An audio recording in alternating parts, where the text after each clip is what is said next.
painfully.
Hello and welcome everybody, wherever you are in the world, to this United Against Rabies webinar.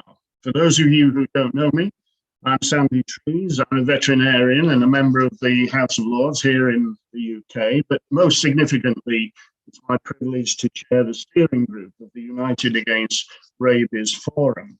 I'm sure all of us on this call know what a terrible disease rabies is, killing an estimated one person every 9 minutes, many of whom are children. And virtually all those deaths, of course, are a result of infection from dogs. Now, these infections can occur in rural settings, but also in urban settings. And increasingly, human global populations are concentrated into urban settings in close proximity to dogs, both feral and owned, many of which are sustained by street waste. And these particular problems in urban areas cause particular risks, but give opportunities as well to help mitigate those risks. So today's webinar, we're concentrating on the role of local authorities in rabies control and the control of dog populations. And I'm very pleased to welcome a number of participants from local government to this meeting. Local government leaders are essential partners in the fight against infectious disease because, of course, of their influence over local services and infrastructure and their close connections with the communities they serve. Rabies is directly linked to dog population management and dog vaccination and waste management. Yet mayors and local governments are rarely at the centre of national action disease plans, and our aim is to change that. COVID-19 pandemic has highlighted the vital role of local leaders in dealing with infectious disease. And the spread of zoonotic diseases like COVID-19 and like rabies has further highlighted the need for a One Health approach, which links human, animal, and environmental health. Experience has shown that rabies elimination programs starting at a local level can provide the impetus to expand to regional or national levels. Mass dog vaccination programs, combined with education and access to healthcare and post-exposure vaccine in humans, can deliver quick, cost-effective, and replicable results. At the same time, rabies elimination programs can strengthen a One Health approach and can strengthen and improve urban resilience more broadly, including to future pandemic threats. So we'll shortly have two panel discussions to explore these connections further. But first, it's my great pleasure to introduce this message from Ms. Maimunah Sharif, who is the Executive Director of UN Habitat.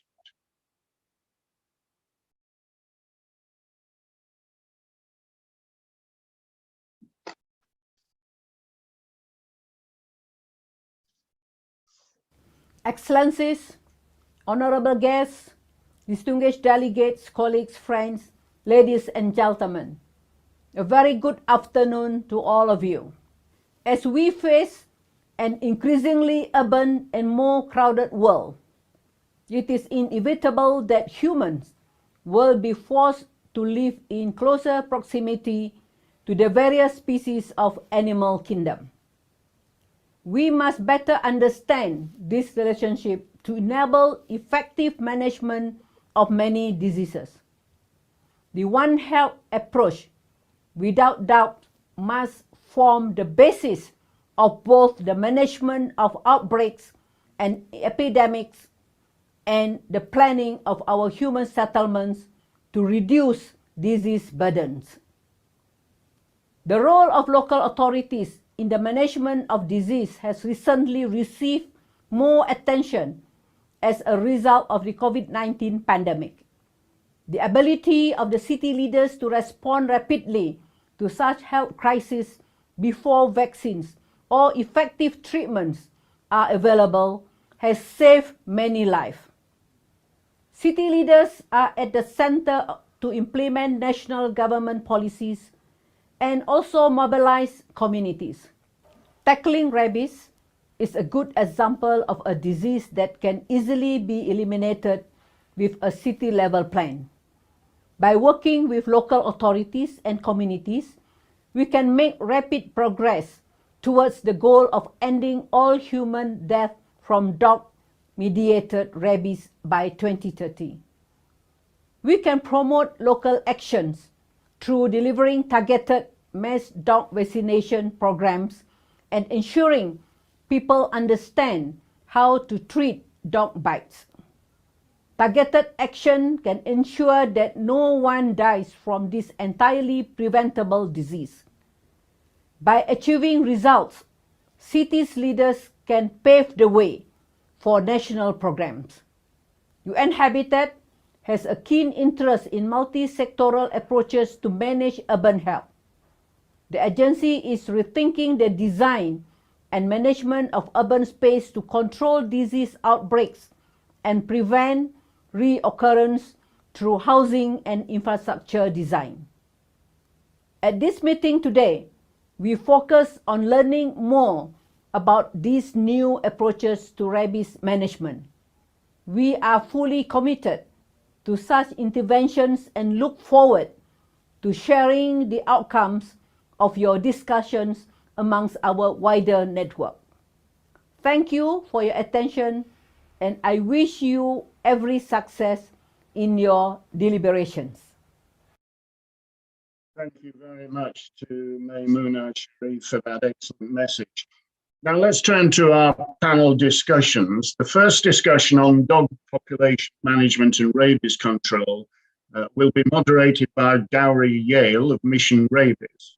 And the second will look at generating and sustaining results, hosted by Isabelle Jersey-Labbé of the World Organization for Animal Health, formerly the OIE.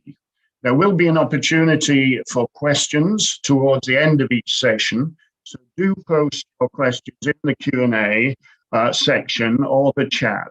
So Gowrie, over to you for our first panel.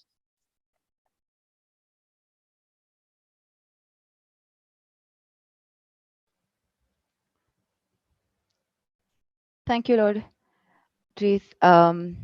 Before I start the panel discussions, I would like to share our story from Goa, and then I'll be introducing the panelists to for the discussions.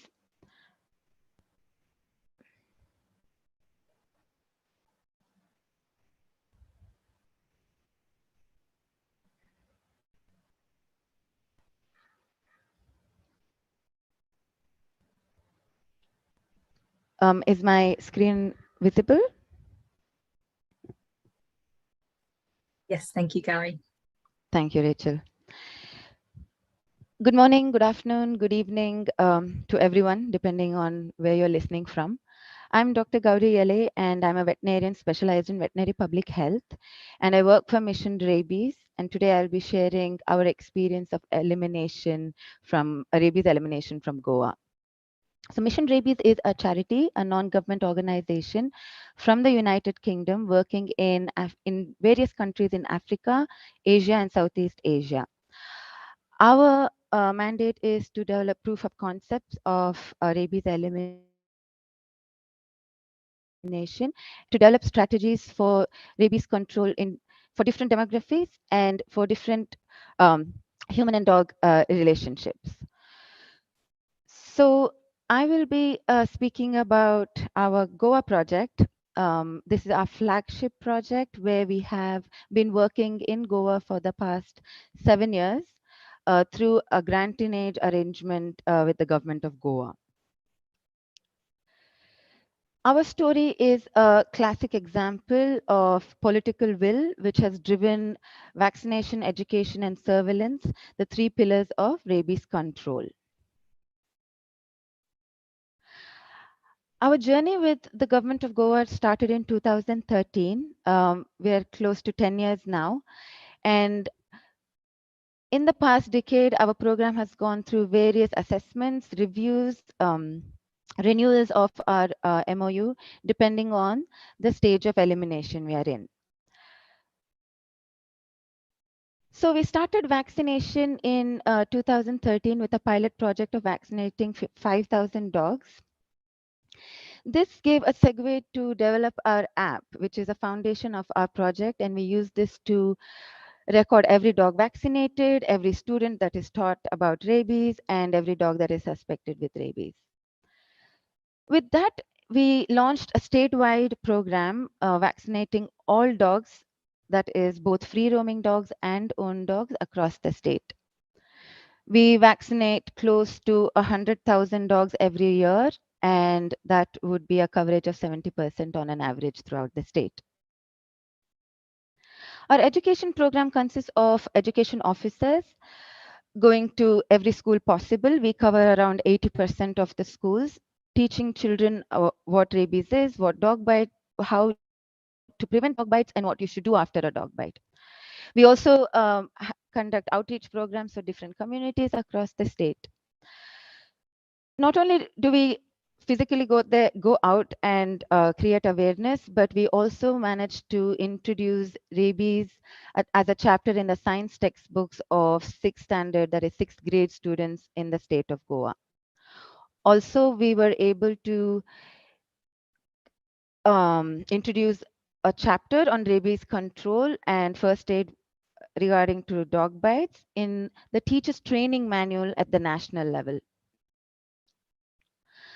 Our surveillance program started in 2014 with a hotline that anyone could call 24/7. The public of Goa were free to report any dog that they thought was a rabid dog. So usually any biting dogs are reported, and our teams would go out and investigate.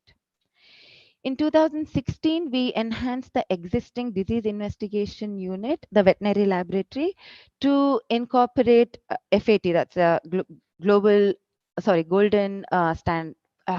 gold standard rabies diagnostics test for rabies. And from 2016, the staff of this disease investigation unit have been doing this independently. We made sure that rabies, human rabies cases are also tested. With all the efforts put into canine rabies control, it would be a shame if we wouldn't know if actually people in Goa were succumbing to rabies. So in 2017 onwards, we've been able to send human samples for rabies diagnosis to NIMHANS in Bangalore. We conducted viral sequencing in our canine samples that we collected over the 7 years. We have had sequencing done in 2018, and we've repeated this in 2022. Now, viral sequencing helps with making sure that we have eliminated the variant that is circulating in Goa, demonstrating or validating that the program has been a success. And secondly, it helps in monitoring cross-border transmission. So everything put together, we were able to get a controlled area status for the government of Goa, which has helped the Animal Husbandry Department government of Goa to monitor and control rabies more stringently. So in the past 5 years, we haven't had any human rabies cases. Our last case was in September 2017. And our dog cases have reduced drastically, with 8 last year and just 1 this year. When we put this data into a graph, the first 2 graphs you see is dog vaccination and the number of children taught. As soon as you start a dog vaccination program, you see a drastic decline in human cases, as you see in graph number 3. So even if you kept PP and immunoglobulins, that is the treatment after a dog bite, constant, just creating an intervention with dog vaccination creates a immediate decline in human cases. Although dog cases, canine rabies cases, takes a while to decline, the immediate effect we need is demonstrated immediately. This has been published in Nature Communications along with our colleagues from the health services and the veterinary services of Goa, and is a free access journal, so please feel free to go through it and reach out to us if you have any questions. Thanks to our colleagues from both the government and from within Mission Rabies, and University of Edinburgh, it wouldn't have been possible if we didn't all work together. And thank you very much.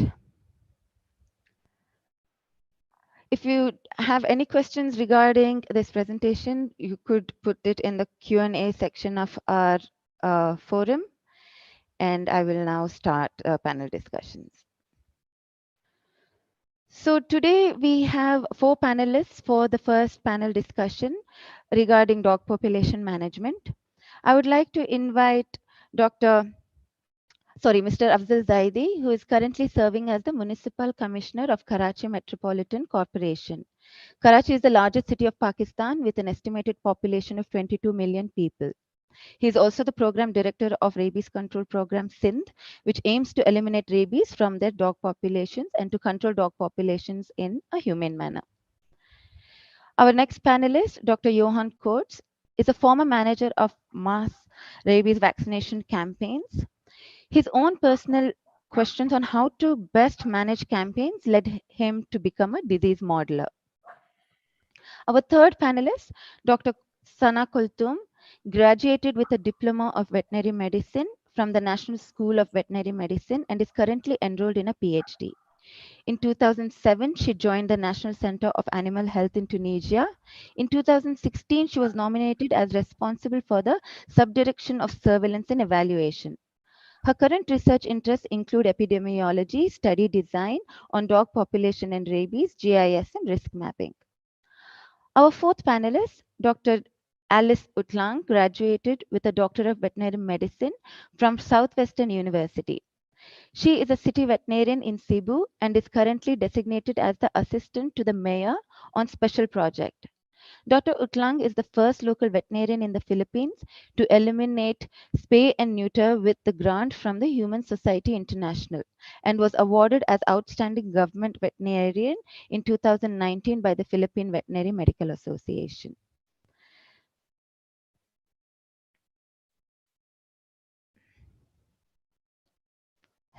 Hello, everyone. Hello. Hello. I do not see Mr. Zaidi on the screen.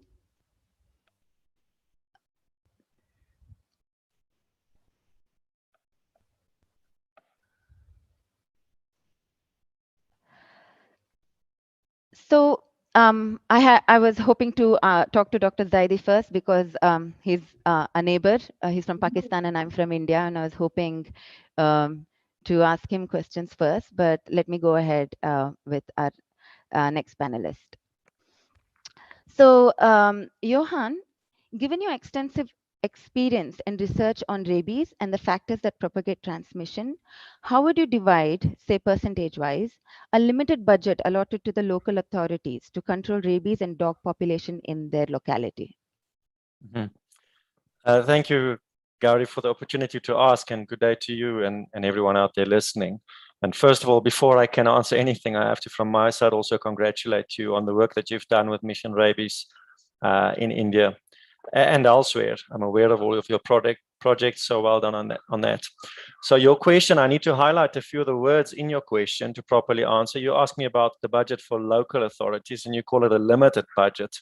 So in my experience, I haven't found a local authority with a budget that wasn't limited, and that's very important to recognize. And there's a simple answer to that question, and the simple answer is that 100% of the budget should go towards dog vaccinations and 0% towards dog population management. That's really the simple answer, but let me give a longer answer and explain a little bit why I say so. The simple reason why I say so is that nothing can beat vaccinations to eliminate rabies. This has been proven over and over again, and there's a lot of research that suggests or shows us that this is the way to go. There is, however, also research that shows us that sterilizations and dog population management can assist to eliminate rabies, and that's where the confusion comes in. Whereas it's true that dog population management can assist, it cannot replace. And it cannot even replace it to an extent of 5% or 1%. It can only assist if it comes as an additional program. But if it takes any money away from the budget that was allocated towards vaccination, then that would be a bad strategy.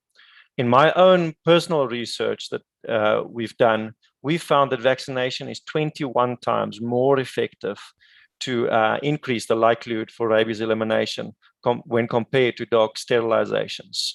And that is one of the reasons why this is also a WHO recommendation. And I see that's also already been alluded to in the chat or in the Q&A. But that is the current recommendation. 100% of the budget should go towards vaccinations and not sterilizations. Thank you, Johan. Dr. Utlang and Dr. Sana, would you have any inputs on this based on your experience here? Yeah, I agree with Dr.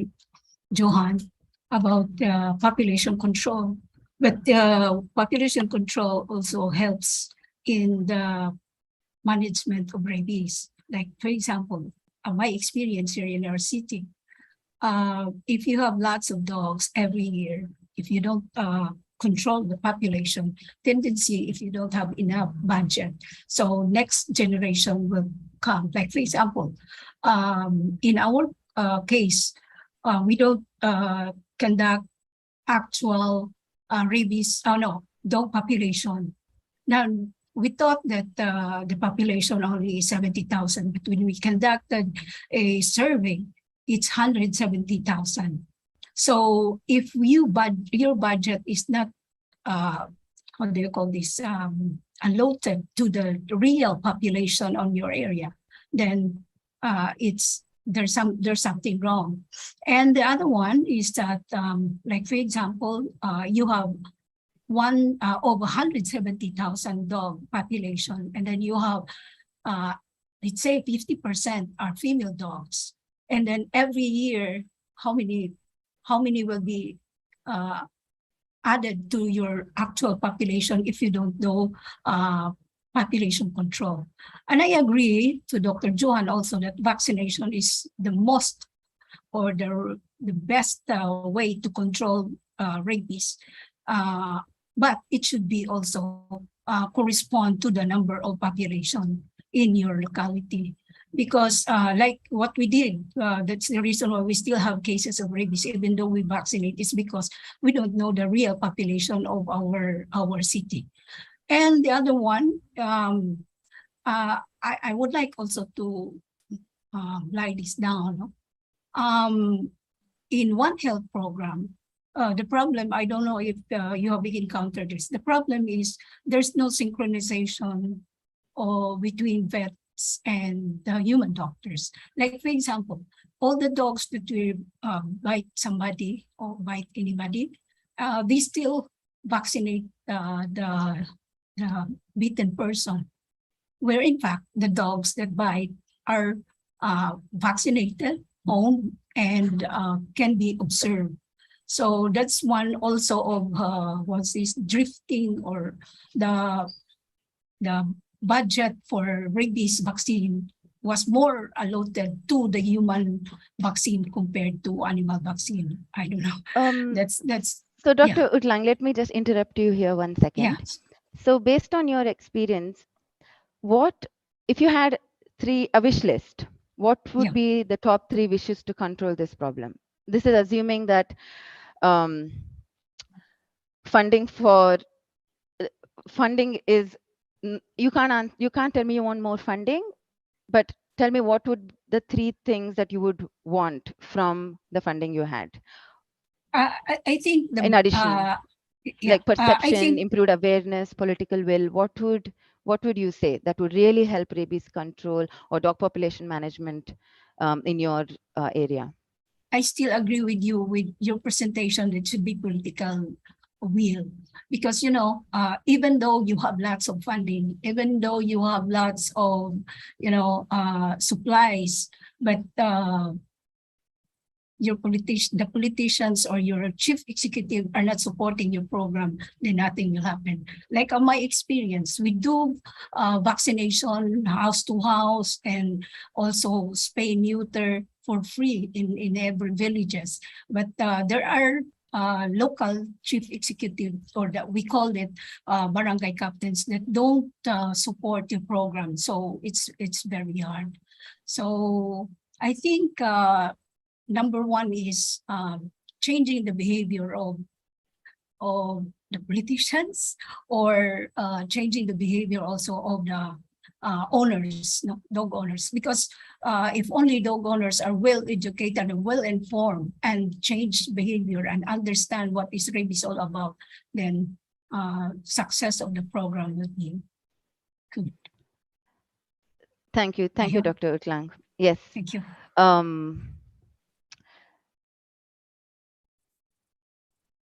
Give me 1 second. So Dr. Utlang, you would stress on changing or improving the perception of human and dog relationship, meaning better ownership, maybe sterilizing their own dogs, abandoning puppies. If there was better enforcement or awareness of this problem, you would say dog population management would be far easier. Yes. This is what I understand from what you said. Yes. Thank you, Dr. Utlang.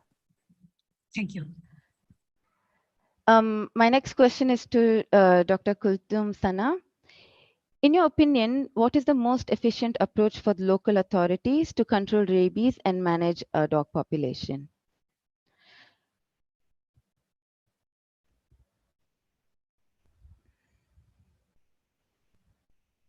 Your speakers off, microphones off, sorry. Thank you, Gary. According to our experience, to better control rabies, there are two principal components.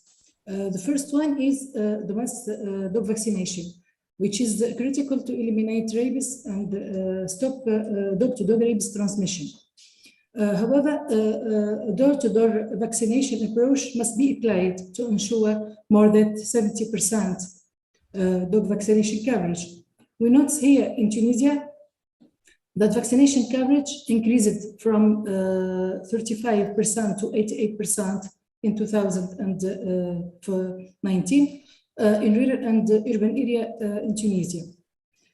In addition, we think dog population census is strongly recommended before the mass vaccination, because in our case here in Tunisia, owners change frequently their old dog.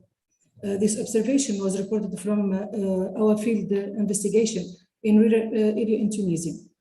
And the second component, we think that it is essential for controlling rabies, is the management of outbreak. Based on the results of study in Tunisia, we think that ring vaccination must be carried out in an area with a radius of 3 kilometers, because we noted that, and according to the study, we found that 99% of dogs do not exceed 3 kilometers in their movement.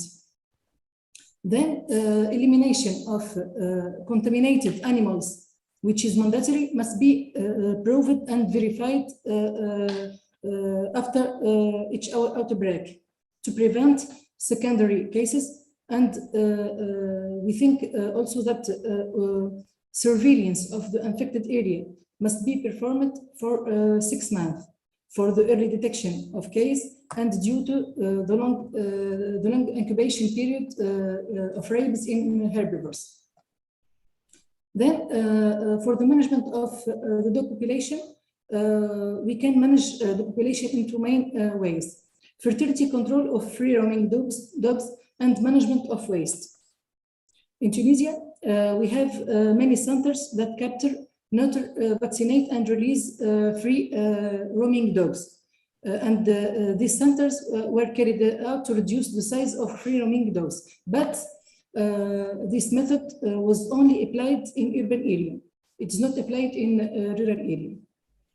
And for the management of waste, as we know, free roaming dog most commonly depend on the availability of food, and fast growing dog population are strongly linked to increased solid waste production and mismanagement of the waste disposal. For this reason, we must focus on increasing the capacity of waste collection and minimizing and controlled dumping of municipal solid waste. Then, to reduce the risk of rabies transmission Oral vaccination of free-roaming dogs is a suitable method, especially for rural area. That's what was noticed in Tunisia. And finally, to promote the responsibility of dog ownership in supporting rabies program, awareness program were carried out before the mass vaccination with the identification of vaccinated dog with color. Here we have practiced this in Tunisia. We noticed that behavioral change was detected in ownership, and they perceived that the risk to get rabies from their dog is reduced for them and for their neighbors. And being the most exposed group, children here in Tunisia are primed early about rabies and dog welfare in the curriculum of school. But at this stage, we think that this action must be supported by adequate legislation. Thank you, Dr. Kulthum. So from what I understand, all of us agree that to control rabies, vaccination is the only strategy, the first priority, and mass dog population management comes next, which could be an additional tool to control a dog population and then help with rabies control. So the current strategies that are used for dog population management is catch, vaccinate, neuter, and release. Has anyone tried, like Dr. Kulthum, like you said, waste management? Has anyone demonstrated a reduction in dog population with an intervention of habitat, that is reduction in waste around an area, say? Have you had any experience to evidence, scientific evidence to show this? Because we'll come to sterilization next. As so let me rephrase this again. If we agree that the source of dog population increasing is waste, could we direct our resources to control dog population here and not sterilization? And anyone can answer this. Gary, I can make an attempt. You ask an excellent question to which I would love the answer, and I doubt if anyone really has the answer to that, because you're asking for evidence. I don't know of any evidence, but what I do know of evidence is there seems to be a carrying capacity in villages. And Professor Noble from St. Kitts, he's done some work on carrying capacities of villages. And it seems from his work very clear, and his team's work rather, there's a lot of people involved there. It seems from their work that it's clear that there's a certain carrying capacity. And if the dog population crashes for whatever reason, and often it crashes due to distemper outbreaks, the dog population will recover towards that carrying capacity. So it's only logical to say that if we control waste, we are going to reduce the carrying capacity of that area. But that's not the full answer. What's also very important to note here is that free roaming dogs play a more important role in propagating rabies than what owned dogs do. Of course, they are all important, and it's important that we vaccinate all of them. But again, these free roam dogs are more important. So if we can reduce the carrying capacity in our villages, specifically with regards to free roaming dogs, we will go a long way towards making rabies elimination easier. I agree with you, Dr. Juan. Well, that's a good sign. I agree with Dr. Juan that there's no clear data that will add to eliminate or decrease rabies cases. I mean, there are lots of garbage in an area or lots of dogs in the area. The most important is the control of dogs. In our case, I don't know, it's different because most of the positive in rabies are house dogs, not the roaming dogs. That's the reason why we conduct population control, because of that. So, Dr. Utlang, what's your experience with spay and neuter in the Philippines? Meaning I'm sorry. Well, No, I was saying that you sound that you sound like sterilization is a promising technique for population management. Is that a positive experience you've had in the Philippines? yes, in my city, it's a promising result. Why? Because as I said, if there will be no more budget, a lot of budget for rabies vaccination, then population control can help in a way, because if you don't, if you cannot vaccinate all the dogs, and then that dog that are in the streets or house dogs keep on reproducing, then for sure cases of rabies will increase. And in our case also, you will see less dog in a certain village with a high percentage of sterilization.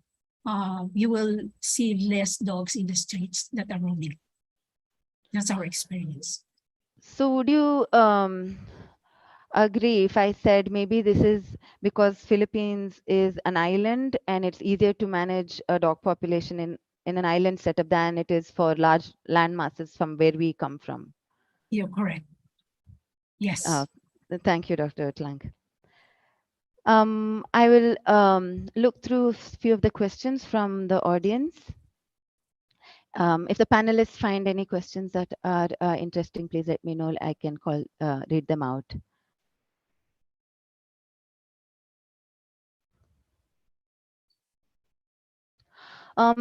A question here is asking,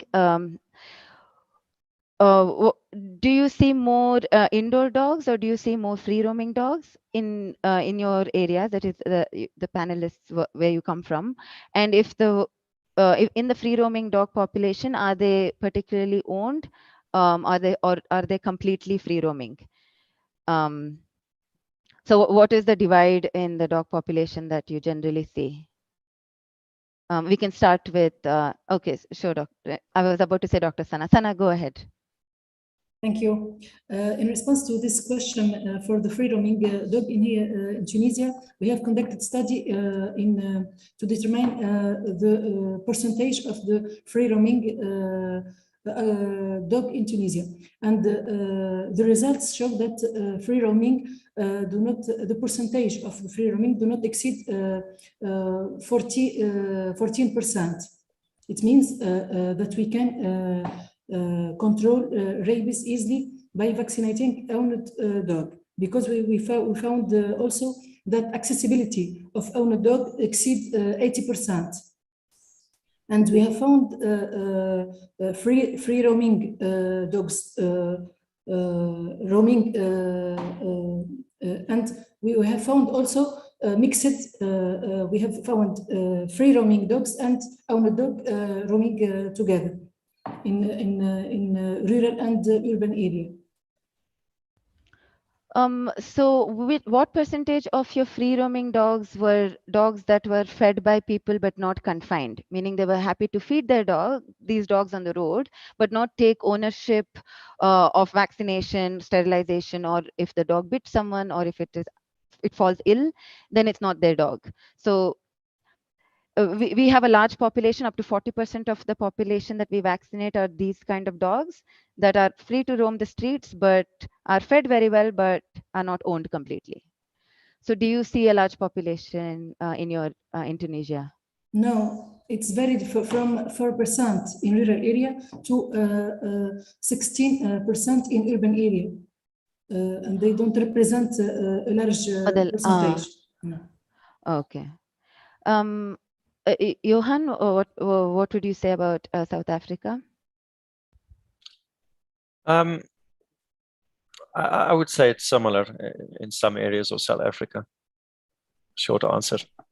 Okay. Dr. Utlang? Likewise, but I'll go back again to population control. If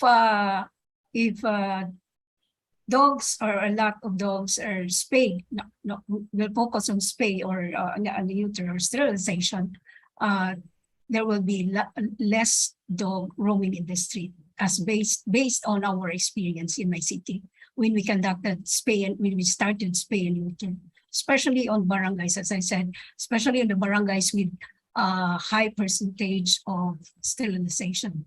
But of course, coupled with vaccination, because there's no other way that rabies control can be eliminated without vaccination.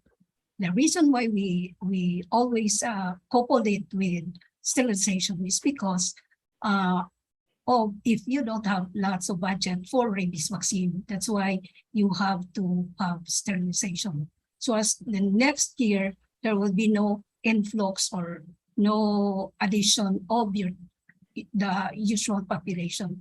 And can I ask anyone this question? Is in your area, did you do rabies titration? Because we here in the Philippines, we are using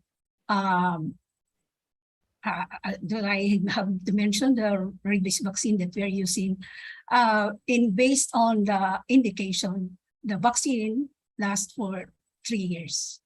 But here in the Philippines, because we keep we do vaccinating every year, but there is no testing or serological testing or titration of the dogs that we vaccinated. So I just want to ask also the panelists if you have tried doing that, because if it's really the immunity level or the immune level will last for 3 years, then why do we have to keep on vaccinating every year?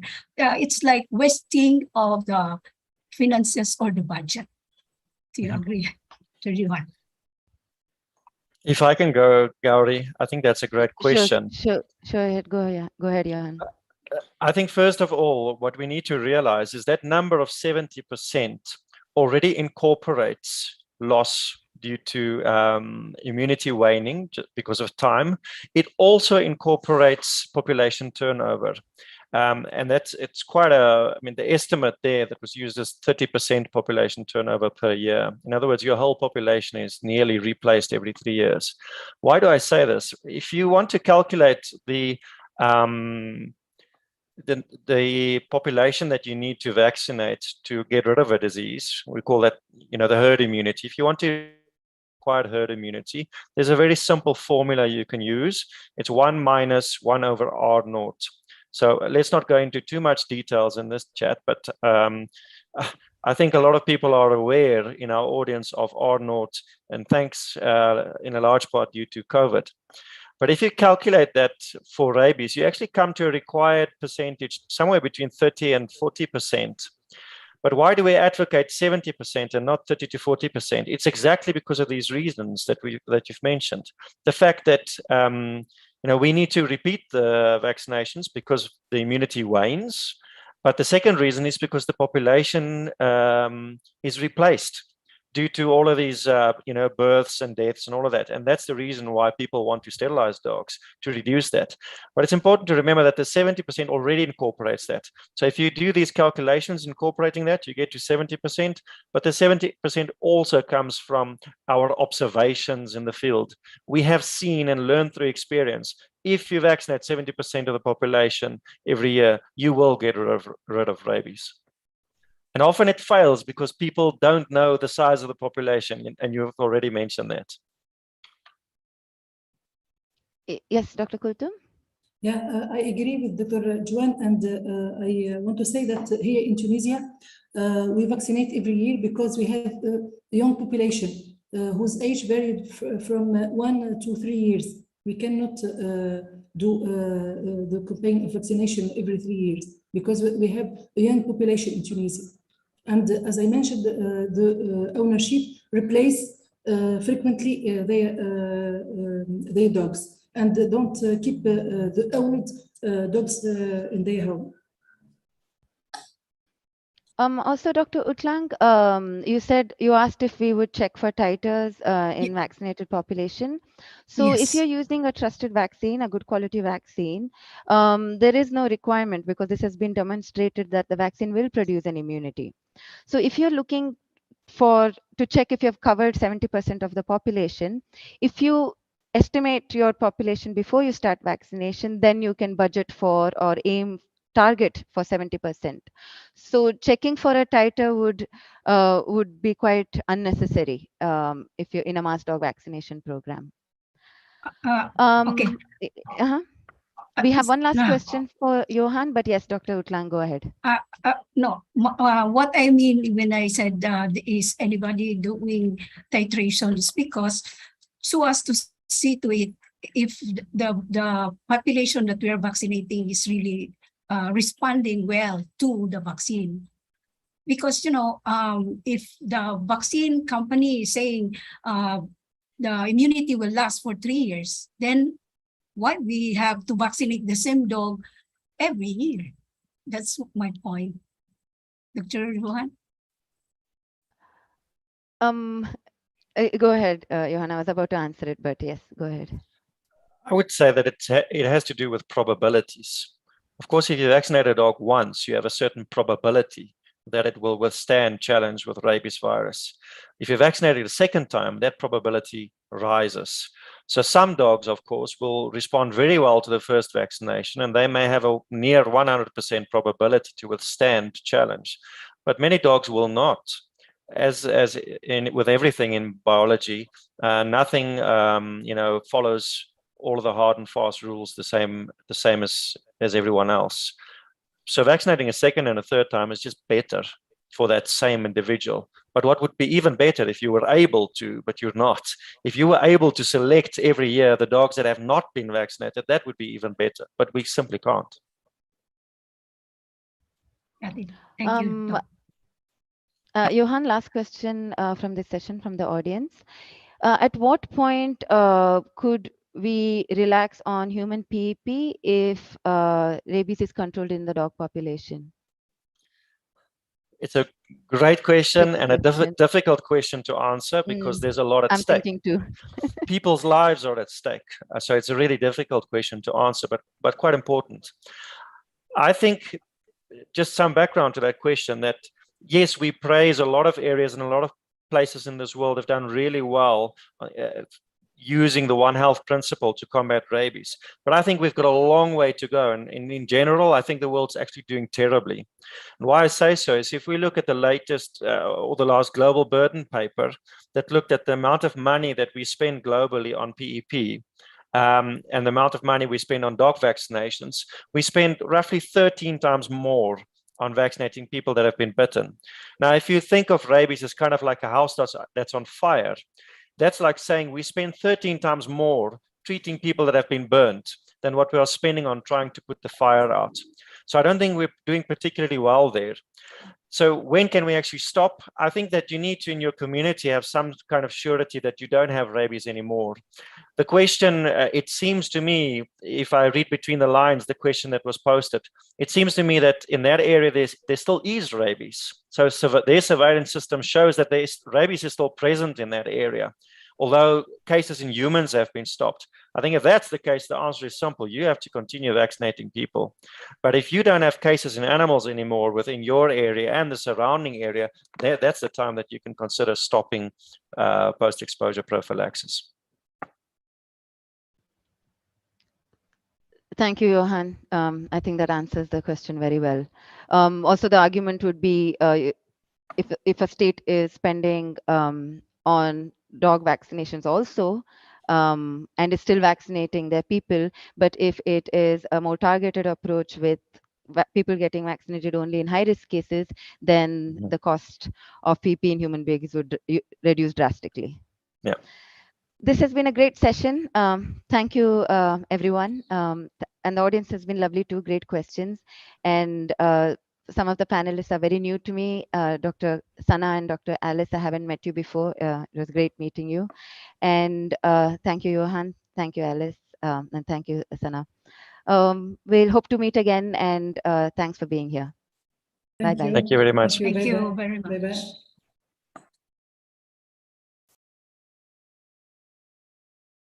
Thank you, Gary. So I suppose it's handing it over to you, Isabel. I'm taking over from you, no problem at all. And it's my pleasure to moderate the next session. I am Isabelle Dieuzy-Labai. I work at the World Organization for Animal Health, WOA. And it's a privilege to have another round of panelists with me today. We've looked up to now at some of the remarkable actions that are taken locally to fight rabies. And the obvious one, the dog vaccination, the population management, dog population management, but it goes up to, you know, waste management we've spoken about, and many other, and education, of course. So all of these are in great part in the hands of the local authorities and local actors. And now in this second panel, we are going to look at how results generated in these local actions can be sustained, because we all know that rabies control requires many years of efforts. We've heard that. It doesn't happen over 1 year or two, but it takes a lot of time. And it remains a reality for a long time. And also we would like to see how local results can spread to a wider urban community, to other cities, to the state, to the nation, to the region. So we are going to look at this with our next panelist. But before I introduce my panelists around the table for this second round table, I would like you to travel with me to South America, and I will invite you to watch a video which was provided kindly by one of our panelists, who I will introduce later. So this video is going to bring us to the border of Brazil and Bolivia, and show how cross-border there are efforts undertaken to fight rabies. So thank you very much for your attention, and a brief travel to South America before we reconvene with our next round of panelists, who I will introduce. Merci.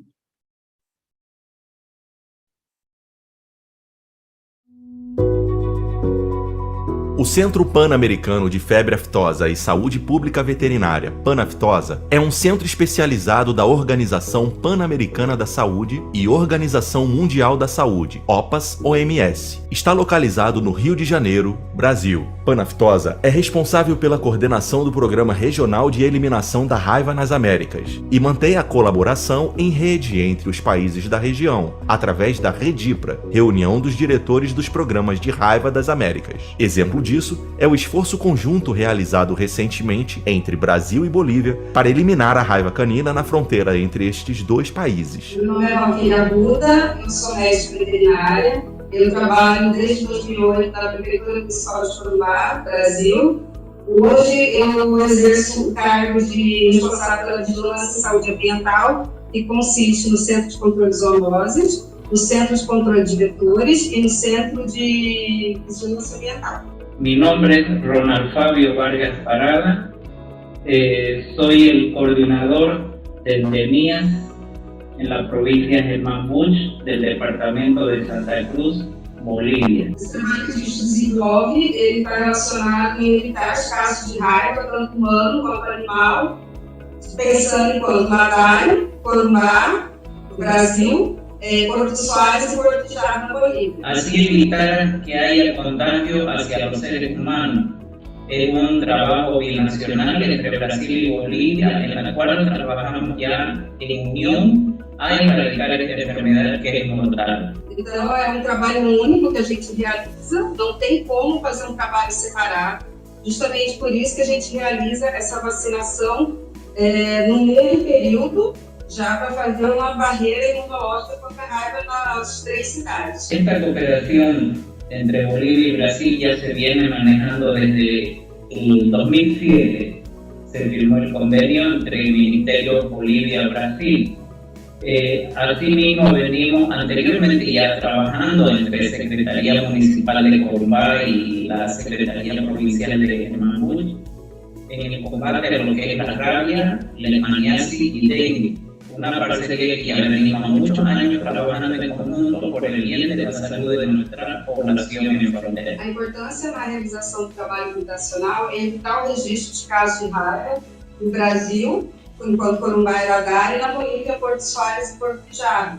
Ese trabajo en realizar y prevenir la enfermedad mortal de la rabia, vacunando a nuestros perritos y gatitos, estaremos siempre evitando que esta mortal enfermedad ataque a las personas y tengamos decesos. Porque o fluxo é muito alto de moradores, turistas, e as pessoas sempre falam enquanto fronteira seca, mas não é só fronteira seca. Nós temos a nação Batoche, que é uma aldeia indígena, e ela faz uma fronteira também com a Bolívia. São 7 horas de barco da cidade até essa fronteira. Então a gente vê a magnitude do nosso trabalho. Es un trabajo muy importante que ya venimos realizando ambos países en nuestra frontera. O uso do aplicativo da GARP nessa campanha foi muito positivo, porque ele mensurou mais o nosso trabalho e ele conseguiu deixar mais claro o nosso trabalho, a nossa parte enquanto dados, não só para a campanha em si, mas sim o dado populacional, que vai ser diretriz para a campanha do ano que vem. Porque es donde podemos dar la información precisa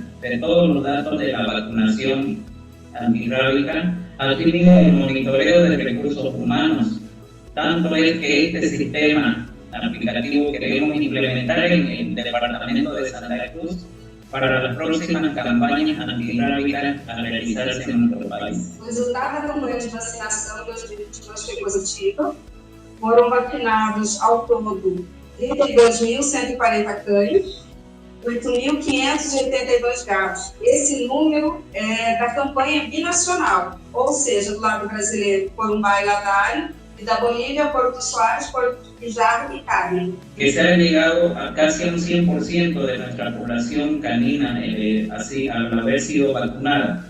Puerto Suárez llegamos al 83% de vacunación, Guijarro al 97% y el Carmen estamos ya en un 80%. Hasta fin de semana estimamos llegar al 95 al 97% de total animales vacunados en nuestra provincia de Mohd. A raiva só foi controlada nas Américas quando as ações na população canina foram tomadas pelos países, entendendo que a saúde das pessoas seria alcançada se houvesse também saúde nos animais. Compromisso político, capacidade técnica e envolvimento da comunidade foram decisivos para alcançar os resultados obtidos. A vacinação massiva antirrábica entre Brasil e Bolívia é um grande exemplo de solidariedade, apoio entre os países e pan-americanismo, e assim foi atingida a marca de mais de 32 mil cães e 8.500 gatos vacinados na fronteira em 2022. Esta é uma conquista graças à coordenação local e aos governos dos dois países, da saúde pública, dos profissionais de saúde e toda a população. Raiva, uma saúde, zero mortes.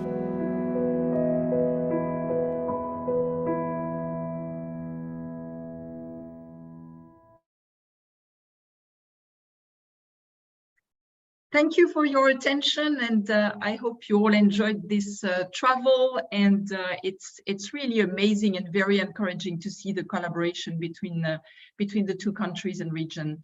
So I want to thank Dr. Marco Vigilato for providing this inspiring video, and also for agreeing to participate in the panel discussion and answer our questions a bit later. Marco is a Brazilian veterinarian. He has been working in PAHO, the Pan-American Health Organization of WHO, since 2010, where he has carried out international technical cooperation activities in zoonosis and veterinary public health with the countries of the Americas. He's also the coordinator of the zoonosis area of the Pan-American Center for Foot and Mouth Disease and Veterinary Public Health, PANAFTOSA of PAHO. Thank you very much, Marco. So I'd like to invite now Marco, and we have other panelists. We have 3 other panelists who will come to the floor or to the video now to begin our next discussion. As you will see, we will travel around the world. And I will start with Dr. Onyeka Erobu. Dr. Erobu, welcome. Dr. Erobu serves as the Senior Health Advisor to the Mayor of Freetown in Sierra Leone, and has a background in clinical medicine, public health, and public policy. Welcome. Thank you so much. It's a pleasure to be here. Welcome, Dr. Erobu. It's good to see you. And we are now going to switch to Asia. And we are going to welcome Dr. Paola Fujiwara. Dr. Paola serves as the scientific advisor for the Asia Pacific Cities Alliance for Health and Development, also called APCAT, which is a consortium of 80 mayors in 12 countries of Southeast Asia, where she is applying her experience with zoonotic tuberculosis and One Health to the topic of rabies. And welcome, Dr. Paola. And we are going to continue with Dr. Zheng Zheng. Dr. Zheng is a senior researcher and deputy director of Chongqing Animal CDC in China. I hope I pronounce your city name correctly. He has been committed to the prevention and control of rabies and other zoonotic disease for 18 years now. And with the efforts of his group, rabies in Chongqing municipality is very close to the goal of elimination. We discussed this a few days ago with Dr. Zheng, and this is very impressive. We'll come back to it. Welcome, Dr. Zheng. Welcome to all of you. It's great to have you. I will try and ask a question to start with each of the panelists to give you a broad picture of what everybody has to say and contribute on this topic of generating results and generating sustainability of those results. And then I turn to the audience, and if we have time, which I hope will take a few questions. So I'll start with you, Dr. Erobu. You are a champion at your city level in Freetown to develop and drive the rabies control program with a clear objective to make Freetown a city free of rabies. I'm curious to know what are the 2 or 3 actions you're taking now to make sure that your effort is going to sustain over time, possibly expand to other cities, possibly expand in Sierra Leone beyond the capital city. So what exactly are you doing now to make sure this is not wasted and expanding potentially in the future? Dr. Erobu, over to you. Thank you very much, Isabel. It's a pleasure to be here once again. So in Freetown, I want to mention that at the core of what we're doing now in terms of rabies control and in the journey towards elimination is the One Health approach. And it's important I mention this because prior to recent times, we've had cases where we have done mass dog vaccinations, which we know is very critical to this to achieving control and elimination. But in the past, it had been haphazard. We have several NGOs, we have the City Council, we have other organizations that have gone into the field across different wards to vaccinate dogs, but we haven't really had the kind of information and data we need to drive decision making. And so very recently, we have decided to do this differently. And what we have decided to do is have One Health at the focus, the center of our approach. We have just completed a pilot project using the One Health model. And in this project, we were able to vaccinate about 4,000 animals. 98% of these were dogs, and about 2 to 3% of these were cats. I want to mention that as a council, sadly, we do not have a budget for the acquisition or procurement of rabies vaccine. And just as Dr. Johans mentioned earlier, there really hasn't, he doesn't know of any local authority that has sufficient budget to cover that. But what we are doing and what we have learned is that one way or the other, we have to be able to mobilize domestic resources to be able to, sustain this in the medium and long term. So far, we have been dependent on funding from international partner organizations, but we realize that this is not sustainable in the long term. So one of the things that we are also looking at is to enhance dog registration and licensing. But again, for us to be able to do this, we need to be able to engage with the different communities across the 48 wards in Freetown. And we are doing this because we do strongly feel that if communities understand, why rabies is so important, if they understand why we have to control and eventually eliminate this disease, then they will be more likely or more willing to have their dogs registered and to have their dogs issued licenses, and then they will pay a fee. Now, we do not want this fee to be inhibitory. We want it to be something that generally, most people can pay. And so during this pilot project that we have just completed, one of the questions we asked was, how much are you willing to pay to have your dog registered and licensed? And so based off of our results, we are now going to determine a range which will have to go through an approval process, and then pilot again using that figure to see what coverage is like in terms of dog registration and licensing. Again, when it comes to mass dog vaccination, another thing that we are trying to do differently is to incorporate a different style of doing things. And in this case, I was smiling when Gary came up, online, because the Mission Rabies app has been very, very critical to the work that we have just completed. In previous times, we have had to, do a paper, way of use paper for data collection, and it gets really messy sometimes. Sometimes we have incomplete information, we have missing data because some of these documents, get lost in transit. But this time around, we were able to use the Mission Rabies app. And we have discovered that, in spite of the challenges that we face, there is a place for technology, which is relatively, inexpensive when you think about the outcomes that you can get.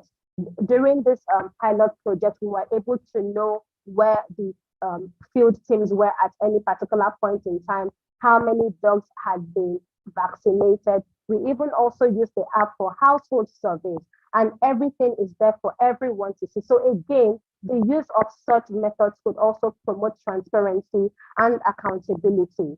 And then, again, we talk about One Health all the time, but I do not want to come here and make it look like, there is One Health is a magic bullet for every situation we are talking about when it comes to rabies control and elimination.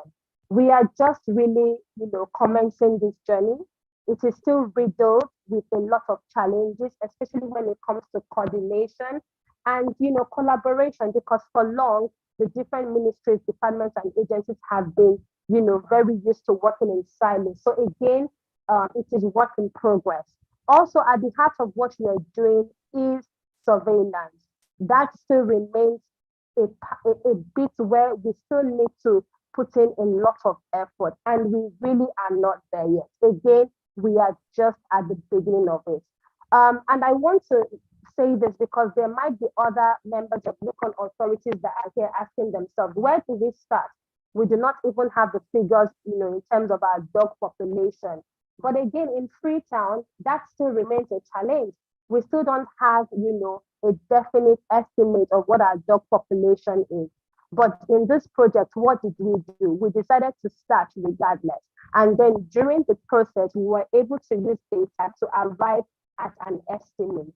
So there are, I do believe that there are different approaches that over time, the experts will let us know, what works well and really what doesn't work. Again, in the first panel discussion, they talked about dog population management, and I will admit that dog population management is a practice in Freetown. We do it as a council. Again, because, and we can't say that we are experts, but we work with, the Ministry of Agriculture and Forestry, the Ministry of Health. And right now, based on what we have on ground in Sierra Leone, we believe that we should have this as an adjunct to mass dog vaccination, so we are doing that. And when it comes to what can we do moving beyond Freetown, there are three things I want to mention. Number one, as a council, we are going to be undertaking strategic advocacy. We're already doing that because we believe that we're at a vantage point to do this based on our experiences with mass dog vaccination and even surveillance to an extent. So we are going to be championing for other councils outside Freetown to kind of follow the approaches that we have followed, in particular, integrating One Health into all it is that we are doing. The second thing is collaboration. Collaboration in terms of training courses, refresher courses for members of the animal welfare units for each local council. We are also thinking about establishing an information sharing platform so that we can learn from each other, on how to do better, because there is always a place for learning, from other people. I'm afraid that I have to stop here because I acknowledge that time is very short, but to be willing to answer questions if there is more time at the end. Thank you.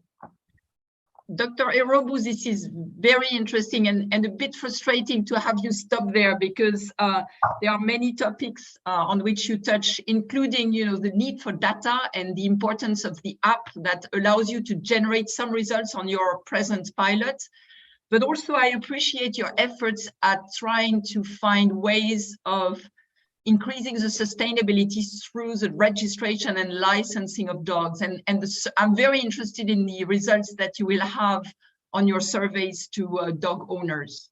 I think it will be very enlightening for many other places where we are thinking about increasing the duration of the efforts on the rabies control. Thank you very much, Dr. Erobu. I hope we can come back to this.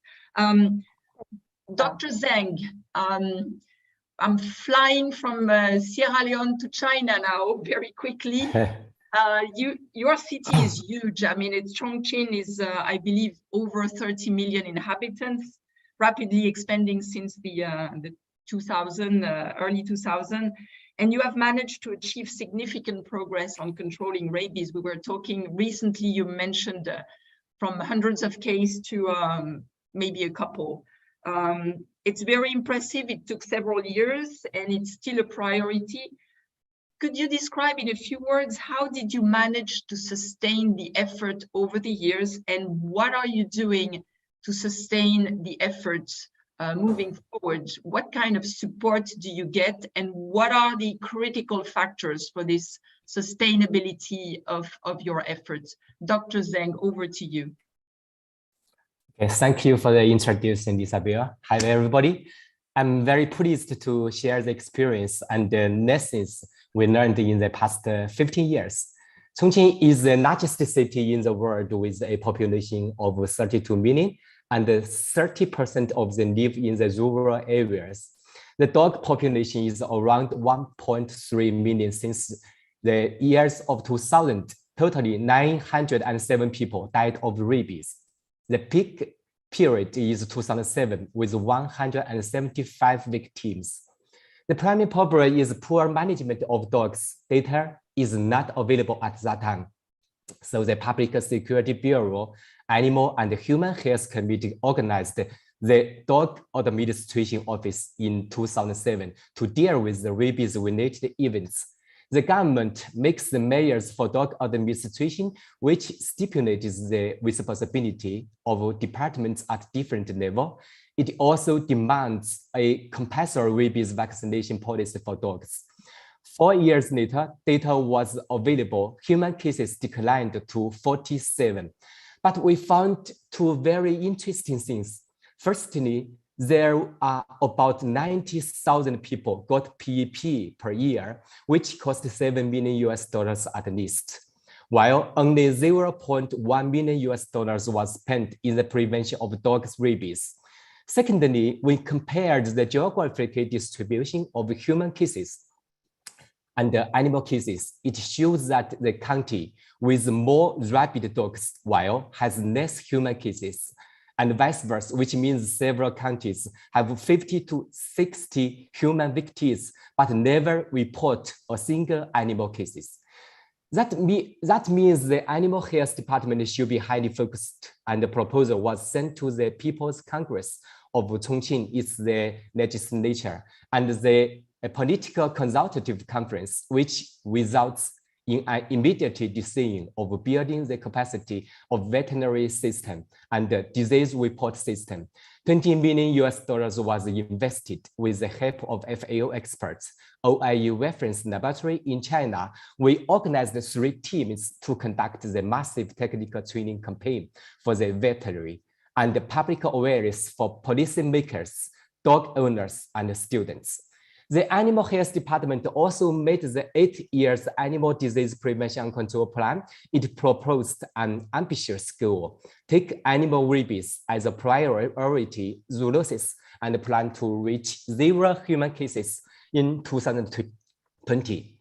The measures for dogs administration was updated. Besides, the legislature developed animal epidemic prevention regulation of Chongqing. Then multi-department cooperation was implemented. Disease report was encouraged to keep transparency. NGOs, professional associations, and animal hospitals was involved in the activity. Most important of all, a special national fund was provided to start a free rabies vaccination policy for dogs. It seems that the updated strategy works. The positive rabies antibody rate increased to 81%. There is no human cases and animal cases in the year of 2020.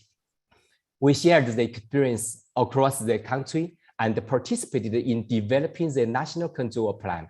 But it's not the end of the disease. 2 and 3 human cases we emerged last and this year. Dog cases were also confirmed in the veterinary laboratory. So it's time to make changes. The measures for dog administration will be replaced by dog management regulation. It is a legal effect. In 5 months, that means the spring of next year, it will be enacted. It regulates with the possibility and financial and technical support, legal obligations of the stakeholders. It also requires to establish a dog network management system to integrate the vaccination information and dog ID information. Hopefully, we will achieve the goal of a real 0 dog-mediated human cases in Chongqing in the year of 2030. Thank you for the attention. Dr. Zheng, thank you. And again, a very impressive effort. But you're right to stress that, with 1 or 2 remaining cases, it means that the effort needs to be sustained. And one thing I get also from your presentation, which I think is an important point, is the need for a legal foundation and the legislator enacting the necessary laws to make things speed up further and be contagious, not just to 1 area, but potentially extending to a larger area. So thank you very much. I think this is very interesting, and again, congratulations for all the efforts already done and yet to come. Merci beaucoup. Thank you very much. And we'll stay in Asia, and we will welcome Dr. Paola now. Dr. Paola, your organization, the Asia Pacific Cities Alliance, gathers mayors of big cities in your region and provides support to help in their fight against diseases. And you have chosen to partner with United Against Rabies Forum because you recognize that conducting rabies elimination efforts will also serve to strengthen a One Health approach to disease management, and this can greatly improve urban resilience in the face of current and future health threats. So I'd like you in a few minutes to possibly highlight how you think rabies in particular can support One Health's capacity in large at the city level. Dr. Paola, over to you. Well, thank you very much. And although I'm representing Asia, you can tell from my background that I'm actually sitting in San Francisco, California. Let me begin with a few words about APCAT, which is the Asia Pacific Alliance for Health and Development. And as noted, we are a consortium of 80 mayors from 12 Southeast Asian countries. And the value of this consortium stems from the fact that the mayors in the region have the power to control the policy and implementation agenda for their cities. They are not ceremonial mayors like we see in many parts of the world. This is a very mature coalition because we've been working together for years to decrease the use of tobacco in their cities through a combination of regulations, public educations, and social mobilization. And so the goal here is to improve public health program performance by building local political leadership, ensuring accountability, and ensuring sustainability. So the overarching concept is that local leadership, addressing local problems, leads to local solutions. So this model is a platform we've expanded to other non-communicable and communicable diseases such as tuberculosis, viral hepatitis, COVID-19, and now we're dealing with One Health, which we introduced and had endorsed by APCAT Mayor Summit just in December. So it's been less than a year. And we are using rabies as a pathfinder disease. There's been a constellation of opportunities around One Health in the last few months. WOA received a grant from the Australian government for rabies vaccine and realized that its work with national governments could be complemented and implemented by APCAT working with local jurisdictions. So two components have been key: awareness and actions. The first issue of increasing awareness in the One Health approach, the COVID-19 pandemic and the history of SARS in the region has already sensitized officials and people regarding to think about the links between animals and humans. So in June, APCAT helped to coordinate an official One Health seminar to feed into the G20 deliberations. Why G20? Because this is being hosted by Indonesia this year, and over 1,000 national and subnational leaders participated in this virtual seminar. We are emphasizing the approach of the One Health approach as a solution for many health issues in the G20, not just rabies. But the second component is concrete actions. We are concentrating on Bali because this was based on the local leaders' expressed interest, the fact that it had been rabies-free a few years ago, and the desire to protect tourism, because that's an important key source of revenue in Bali.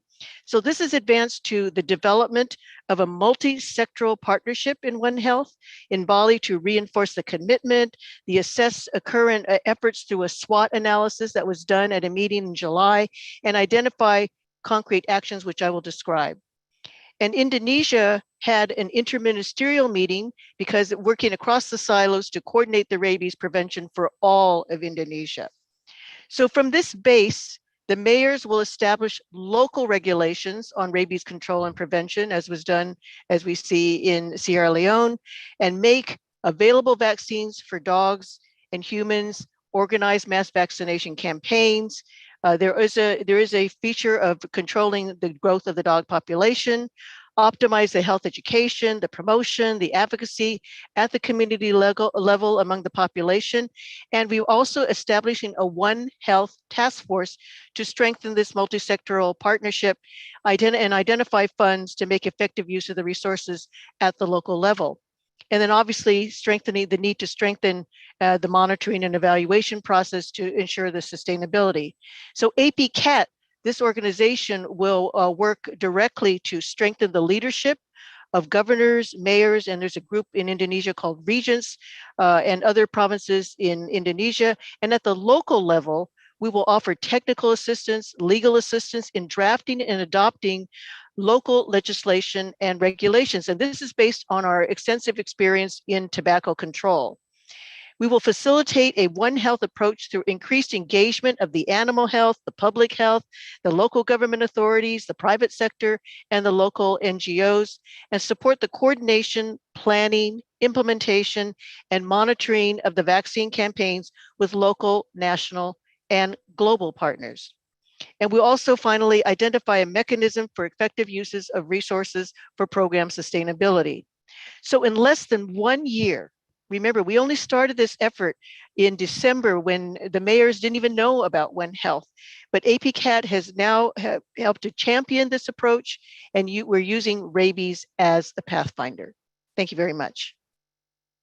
Thank you so much, Dr. Paola. And I think listening to you, it shows the power of those networks mayor networks is very important. I know there are other networks throughout the world of mayors linked by their common language. Francophone mayors, for example, is one I know, or the Commonwealth mayor, or there are other networks, and I think they can be hugely powerful to cross-pollinate experience and make things work quickly, as you mentioned, because these are a group of very pragmatic people, as you rightly pointed out. So thank you very much for sharing this experience, and I would like to I know we are a little pressed with time. I get messages that we may not be able to raise a lot of questions, but certainly I would not like to finish without giving the speech to Marco. Marco, back to you. The example you showed in the video, what do you think triggered the need to collaborate between countries, and what would be your advice to gain support at government level first, national level, but then at regional level for a sustained resource commitment, cross-border collaboration, as you described in the video, and what is it that is important that you can advise to others with regard to building that cross-border commitment and region-wide elimination of rabies? Marco, over to you for a couple of minutes, unfortunately, but some of it was described in the video, fortunately. So I'll give you a couple of minutes, Marco. Hi, Isabel. Thank you. Good day, everyone. And I'd like to thank the organizers and United Against Rabies for the invitation of PAHO to participate in this webinar.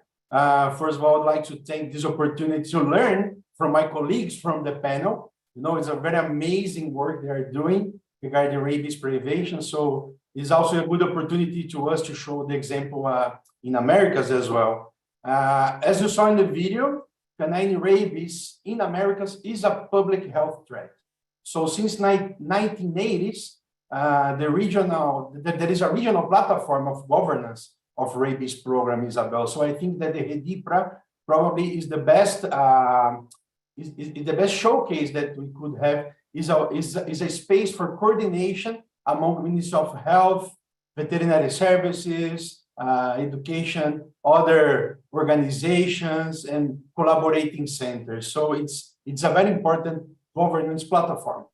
We saw also in the video a formal binational collaboration. So there is an agreement. It's not specific for rabies. So this is very important to share here with you. So they saw the opportunity to include rabies in this formal agreement. So this is also another thing that is very important. When you have the opportunity, you have this kind of international agreements, you have the tourism sector, the economic sector, the dengue case sector. So the local authorities, they saw the opportunity to include rabies as well. So this is very important.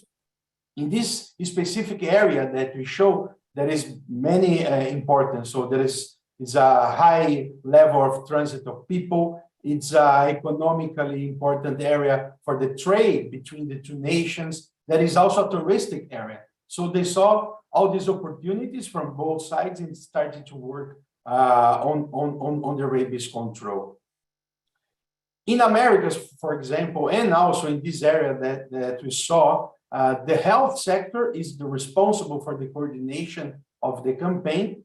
So they look and they search for other partners, to collaborate. So the Ministry of Health, for example, they are responsible for the procurement of the canine rabies vaccine and also other funds. The state's Secretary of Health, they are responsible for distribution and provision of other material, such as syringes and needles and co-communication materials. The municipality is responsible for local transportation, support with food and water for the vaccinators, training the personnel. Other example, the military forces are there to support the vaccinator teams, for example, but could be others. The collaboration and innovation, it's also very important. So this year, they included the app that is from the Global Alliance for Rabies Control. So it helped them to supervise and facilitate the data analysis. The communication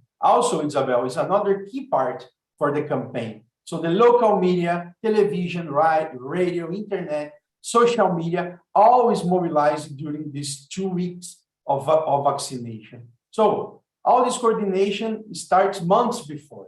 It's not a 1 week or 2 week coordination. So there is months previous the campaign, with formal communication with all authorities involved, the political commitment and engagement, the resilience of the technical professional, because this is very important as well. They need to keep following.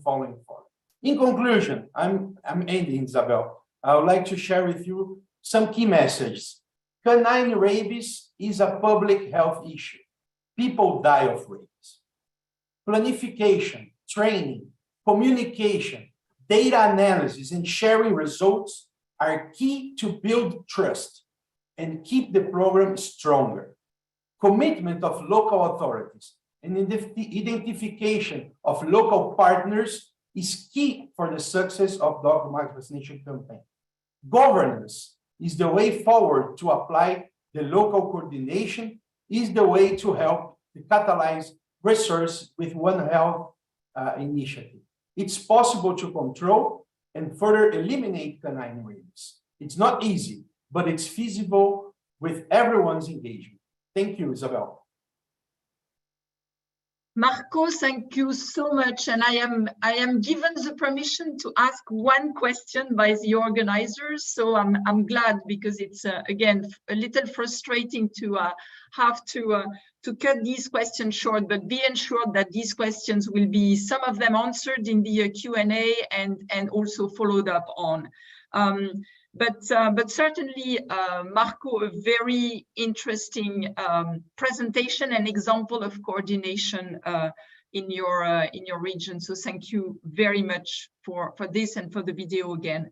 One question which I am allowed is one that triggers a lot of interest, is to Dr. Erobu. If you think that dog registration and licensing will help dog population management or rabies control, and will there be identification of individual dogs as well? And obviously there will be resources required to implement registration and identification. So what will be the benefits? How do you see that taking place in practical terms, Dr. Erobu? In a few minutes, if possible. Thank you, Isabel. This is a very interesting question, but one that, it is something that we're yet to do, but these are postulations. So one of the things we think is that by the time people start registering and licensing their dogs, we have a database of the dogs that are in the different wards in Freetown. Yeah, so we have that information, but also we strongly feel, and again, we have gotten information like this from the field, that when people have to pay for licensing, one of the things that would happen is that they would be inclined to having fewer number of dogs. So some people go out to purchase dogs.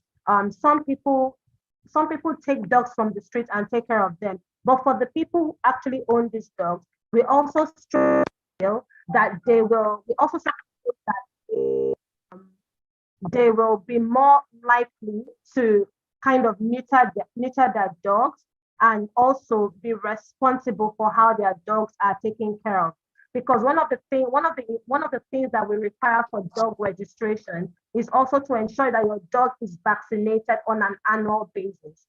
And again, because of our budgetary constraints, we cannot offer that vaccination for free as we have during the campaigns. Yes, so again, we do think that in this way, we would be able to attain some control. Again, we are about to implement this and we are hopeful for the results. And as we receive these outcomes, we definitely will be disseminating with WAHO as well as WHO and our other partners. Thank you. Dr. Erobu, thank you so much. And I see that Lord Trees is appearing on the video, which means that he is eager to conclude. But I just would like first to thank Dr. Erobu and Dr. Paola and Marco and Dr. Zeng. I mean, it was a pleasure to have you.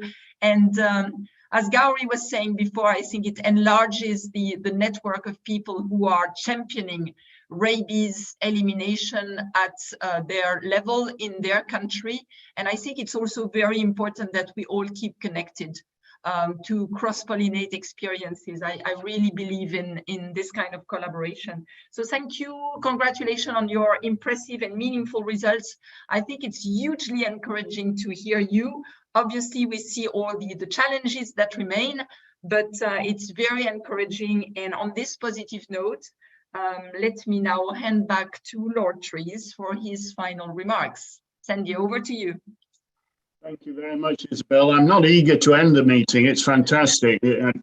We could go on for a long time, but thank you very much, Isabel and Gowrie, and our panelists, all of our panelists in both sessions for their great contributions. Thank you for everybody who's asked great questions, and I hope we can make sure everybody does get their questions answered. I have a pile of questions, but I'll ask those privately. And thank you particularly to Rachel Tidman, who's put this all together. Fantastic job. So thanks to the local government colleagues for sharing their insights. I hope it's the start of a fruitful and useful relationship so that together we can make human rabies a thing of the past. And I hope too that addressing the challenges presented by rabies in urban settings highlights the opportunities and synergies it offers to aid the control of other diseases, infectious diseases, and even non-communicable diseases. And Dr. Fujiwara brought that out beautifully, I thought, with some great examples. A brief reminder, in UAR, we have a new website. Just search for that, United Against Rabies. It's very good, it's great, and it's got a lot of useful information. And let's all remember, we keep repeating this, but it's worth repeating, rabies is a disease that we can eliminate as a public health problem if we work together. And I think there's good examples of that we've seen today. So thank you, everybody, for your great contributions. And let's continue the good work. Thank you all very much, and bye-bye for now.